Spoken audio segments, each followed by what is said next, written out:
In 1990, Pretty Woman became the ultimate Hollywood love story, but what we saw on screen was only half the tale. Behind the perfect smiles and glittering gowns were 15 forbidden moments the studio never wanted you to hear about. Hidden bloopers, near disasters, secret rewrites, and one shocking scene that almost wrecked the film's magic. Every one of them tells a story buried beneath the fairy tale. So, what really happened behind the camera and which moment changed Pretty Woman forever? The bathtub chaos, it's one of the most carefree, joyful scenes in Pretty Woman. Vivian, soaking in a bubble bath, belting out Prince's kiss at the top of her lungs. The moment feels effortless, playful, almost like we're watching Julia Roberts truly live inside her character. But behind the bubbles and laughter, the scene was complete chaos. To start, Julia's bathtub wasn't filled with a normal bubble bath. The production team wanted an exaggerated, movie-perfect foam that would stay fluffy for hours under the hot studio lights. Their solution? Industrial-strength detergent, the kind used for washing cars. The bubbles looked great on camera, but after hours of filming, Robert's skin began to burn. Worse, the harsh soap stripped the red dye right out of her hair. The next morning, her stylist found orange streaks running through it. The entire team had to halt production so her hair could be re-dyed before filming continued. And then came the prank no one prepared her for. In the scene, Vivian has to dunk her head into the water while singing. At that moment, the entire crew walked out of the room. Gere and director Gere Marshall. When Vivian came back up, ready to continue shooting, she found she was completely alone and that all had vanished, leaving her to finish a scene in utter silence. The shock registered on her face was real, followed closely by several minutes of roaring laughter. But that laughter was an oxygen mask to Roberts. For a moment there, all the long hours of shoots and pressure and physical discomfort just evaporated. What seemed like playful spontaneity was actually a colorful burst powered by exhaustion, soap burn, and the perfect setup for a good laugh. The bubbly Vivian we fell in love with?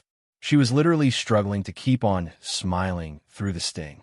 Keep your popcorn close, because what happened next nearly changed Hollywood history. The dark origin of Pretty Woman, before the roses and the fairy tale balcony. There was a story that didn't believe in happy endings. J.F. Lawton's original script, bluntly titled $3,000, wasn't a romantic comedy at all. It was a grim, neon-lit character study about a week-long transaction in Los Angeles.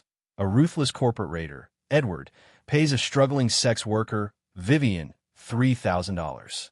No makeover montage. No rescue. Just survival. Vivian wasn't plucky or charmed by luxury.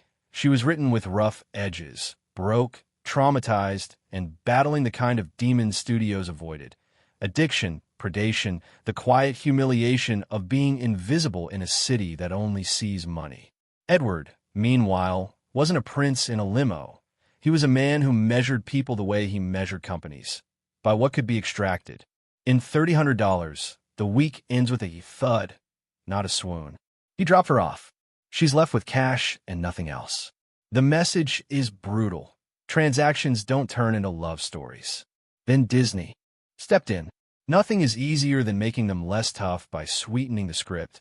Eventually, they went out of their way to re-engineer the whole thing. The mandate was clear: ditch the nihilism while keeping the electricity. Vivian's vulnerability became wit.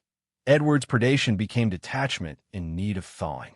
The ending was built up from scratch and test-screened, recalibrated, and, finally, modernized into the Cinderella Code. She saves him right back. The city remained the same, but the genre flipped. What began as a cautionary tale about power and disposability morphed into the platinum standard for glossy wish fulfillment. Pretty Woman's Month is, of course, this secret, a nightmare dream that revived to life, a dream also eaten by studio orders, transforming not only one film for never-ending times, but an entire decade in the romantic comedy genre. Julia Roberts almost replaced its difficult-to-imagine Pretty Woman without Julia Roberts' radiant smile, but for one agonizing, tense second, Disney tried to remove her from the picture completely. The instant the studio gained rights to the film, executives grew worried that Roberts, then just 21 and relatively unknown Dash, was too unpolished for their new fairy tale image.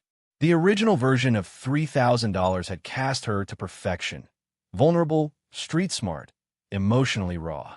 However, in Disney's cleaned-up rewrite, they wanted glamour instead of grit. The studio started looking for more secure names.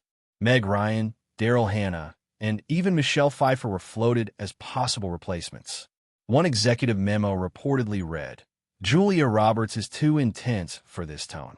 For some anxious weeks, she was out. Still, Gere Marshall, the film's director, simply refused to budge. He'd seen her chemistry in auditions, the uncanny way she made tragedy sparkle. "She's the heartbeat," he told them. "You take her out, the movie dies."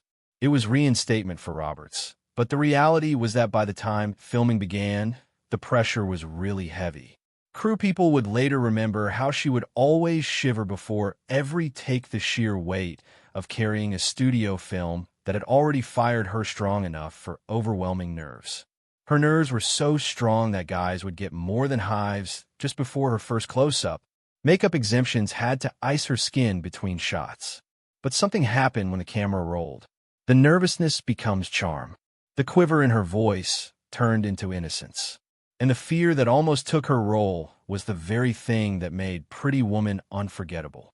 Julia Roberts wasn't playing Vivian. She was Vivian, the underestimated woman that everybody suddenly saw for who she was. When a prank made history, it's one of the most replayed movie moments of the 1990s, the elegant hotel suite. Richard Gere presenting a dazzling necklace, and Julia Roberts' infectious laugh as he snaps the box shut on her fingers. It's playful, spontaneous, and absolutely perfect. But here's the secret no one was supposed to know. None of it was in the script. The moment wasn't choreographed, planned, or approved.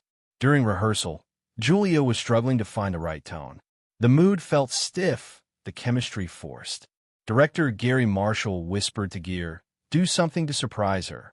So when the cameras rolled and Roberts leaned in to admire the necklace, Gere suddenly snapped the case shut.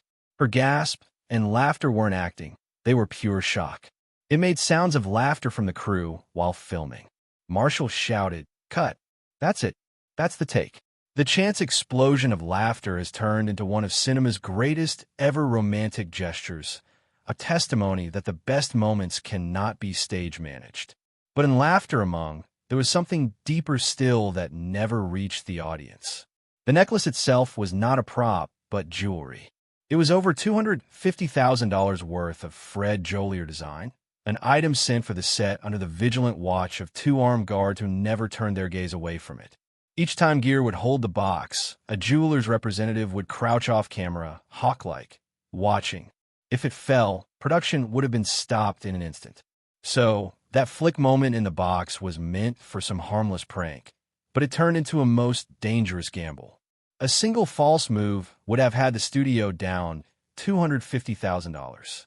It turned out into Hollywood magic, though. Just one unscripted second in a slick fantasy turned real, human, and unforgettable. The nervous star Julia Roberts radiated confidence on screen, but behind the camera, she was anything but calm. At just 21, she was suddenly the lead in a major studio film, a project that had already been rewritten, recast, and reshaped multiple times. Exhilarating and terrifying in equal measure for Roberts. Crew members recall that, before nearly every romantic or emotionally charged scene, she'd start shaking. Her hands would tremble so much that she had to hold props with both of them to keep steady.